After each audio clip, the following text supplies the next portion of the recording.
Rumah itu sudah lama kosong, tapi setiap malam selalu ada yang menunggu di dalamnya. Bukan manusia dan bukan juga sekadar kenangan.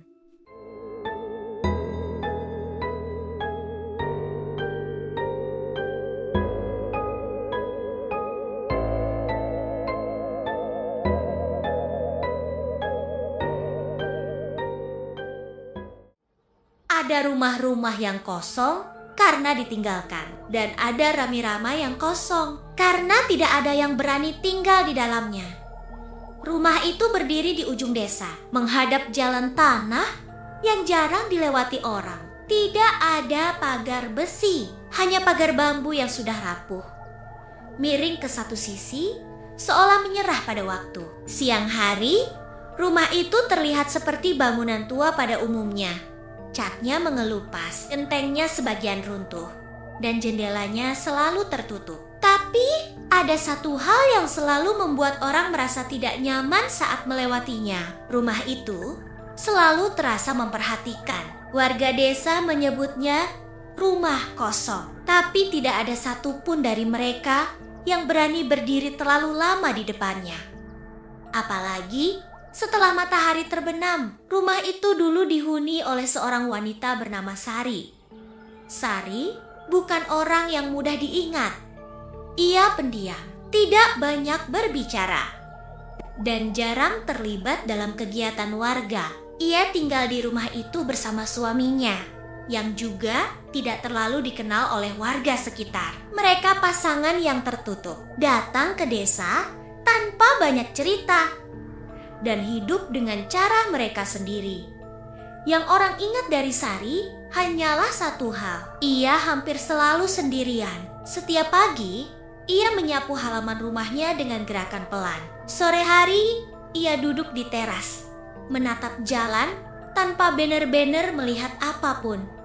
Tatapan Sari sering kosong, seperti seseorang yang pikirannya selalu berada jauh dari tempat ia berdiri. Dan entah sejak kapan, warga mulai menyadari Sari jarang tersenyum. Suaminya menghilang suatu hari. Tidak ada yang tahu persis kapan. Tidak ada keributan. Tidak ada pertengkaran yang terdengar. Ia hanya tidak pernah kembali. Hari pertama, warga mengira ia sedang pergi bekerja. Hari kedua, mereka mulai bertanya-tanya. Hari ketiga, rumah itu menjadi semakin sunyi. Sari tidak keluar rumah, tidak menyapa siapapun. Lampu rumahnya sering menyala hingga larut malam. Dan dari dalam rumah itu, warga mulai mendengar suara tangisan. Tangisan yang tidak keras, tidak seperti orang yang histeris, melainkan pelan, tertahan, seperti seseorang yang sudah terlalu lama menahan rasa sakit sendirian. Beberapa warga mencoba menegur, menanyakan keadaan Sari. Ia hanya mengangguk pelan, mengatakan bahwa semuanya baik-baik saja, tapi matanya berkata sebaliknya. Sampai suatu pagi, bau busuk tercium dari arah rumah itu. Bau yang tidak biasa, bau yang membuat orang berhenti berjalan dan menutup hidung. Pintu rumah didobrak, dan di dalam kamar, Sari ditemukan sudah meninggal. Tubuhnya tergantung di kusen pintu. Kakinya hampir menyentuh lantai. Wajahnya pucat dan kain panjang melilit lehernya erat. Tidak ada surat, tidak ada pesan, tidak ada penjelasan. Hanya keheningan yang tertinggal di dalam rumah itu. Sejak hari itu, rumah tersebut ditutup. Dan sejak hari itu pula, sesuatu berubah. Awalnya, hanya hal-hal kecil, lampu rumah yang tiba-tiba menyala di malam hari. Padahal, aliran listriknya sudah diputus. Suara langkah kaki di dalam rumah kosong. Padahal, tidak ada siapapun di sana. Dan yang paling sering, suara tangisan wanita di malam hari. Tangisannya tidak pernah terdengar jelas.